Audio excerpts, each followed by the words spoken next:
முஸ்லிம் அல்லாதவர்களின் விழாக்கள், இறுதி சடங்குகள் மற்றும் முஸ்லிம் அல்லாதவர்களின் வழிபாட்டு தலங்களில் நடைபெறும் நிகழ்ச்சிகளில் முஸ்லிம்கள் பங்கேற்பதற்காக அவர்கள் அனுமதி பெற வேண்டும் என்று முன்மொழியப்பட்ட வழிகாட்டுதல்களை பிரதமர் டத்துஸ்ரீ அன்வார் இப்ராஹிம் தலைமையிலான மடானி அரசாங்க அமைச்சரவை ரத்து செய்திருப்பதை மலேசிய இந்து சங்கம் வரவேற்றுள்ளது.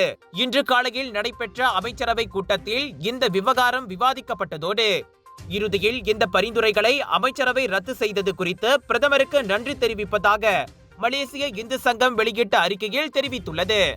இதற்கு முன் இந்த வழிகாட்டுதல்கள் குறித்து மலேசிய இந்து சங்கம் கடுமையான ஆட்சேபனையை தெரிவித்திருந்ததோடு அது தொடர்பான கவலையையும் தெரிவித்திருந்தது.